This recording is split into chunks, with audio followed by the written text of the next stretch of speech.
Hi, si Alan to. Pakita ko lang yung stock ROM and kernel ng Spice Mi 500 compared sa kernel ng Cherry Mobile. So, ito yung boot niya. Kernel boot.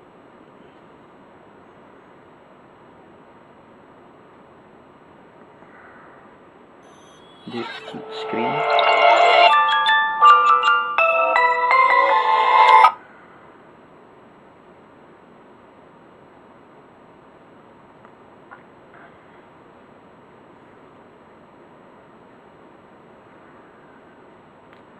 There.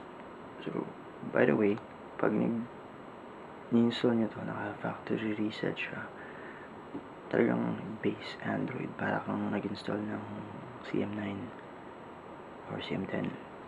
Actually, CM9. Things na mo notice.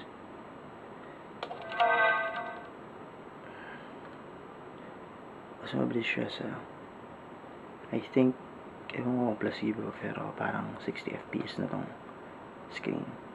Unlike yung Titan 55 lang, may makita pang jittery effect. Ito, wala na yung exact. So, wala na yung sensitive touch option. Smart Bright nandiyan pa rin.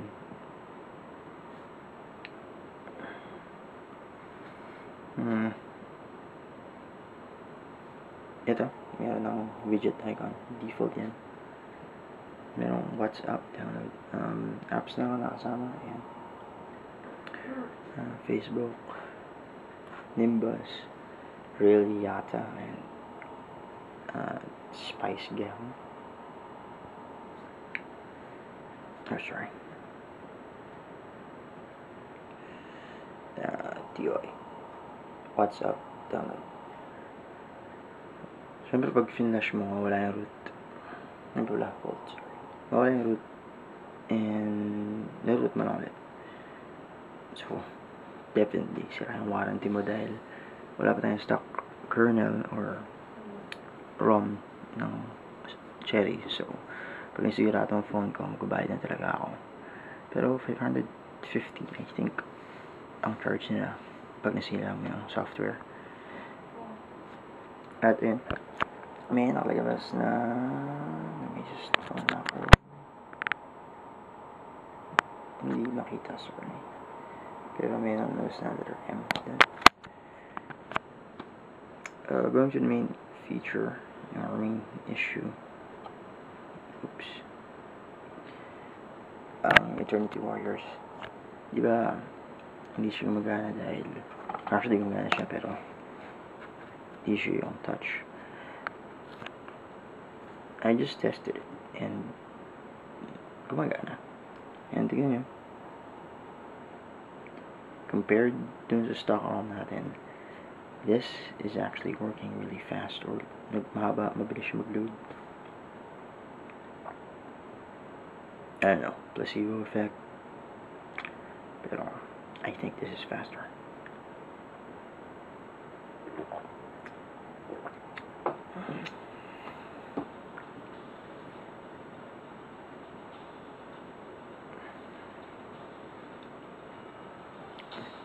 Diba?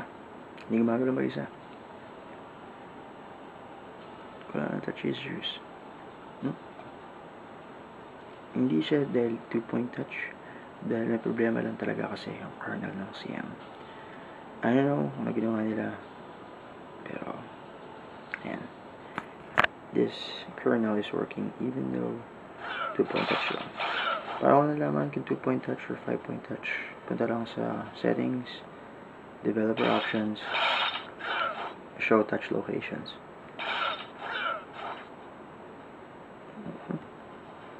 No issues touch. One more thing. Kaya ako nalaman, I have tested my favorite game, Battleheart. Dun sa default stock ng Titan or Cherry Mobile, hindi siya gumagana. Hindi ko makapindot. So, judging from this, kagana din yung Rayman at kung ano pang issues nagkaka-issue kayo sa Titan with games for touch. Same pa rin yung issue kung nag-emulator kayo. Yes, 2-point touch lang. Hindi nyo malalaro na sa emulator. Kasi, especially for Super Nintendo or Nintendo, hindi nyo pipindot yung B forward sa A dahil 2 points lang yung touch.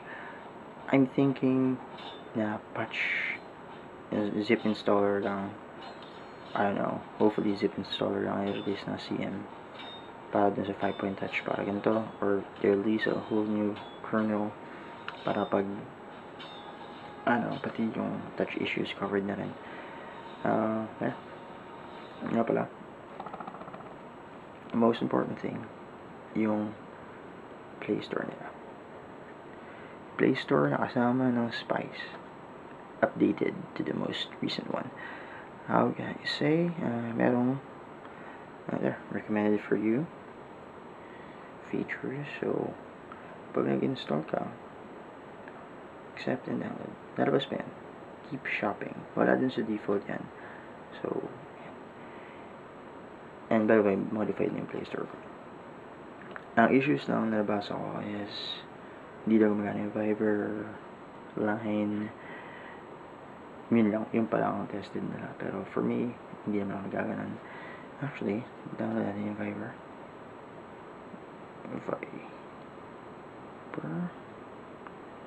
Hindi daw ma-download, hindi daw ma-update. And this device is part of the phone.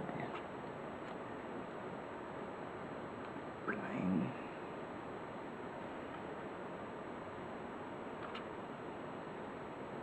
Gumagana naman yung Line. Keep shopping for Angry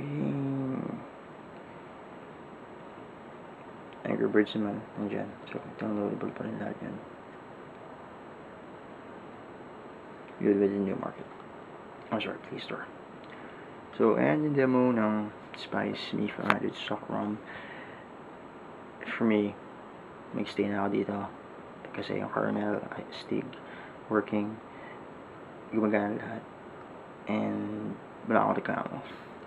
I do miss Exact kasi bumili ako ng stylus galing sa CDR King, pero I'm okay with this na.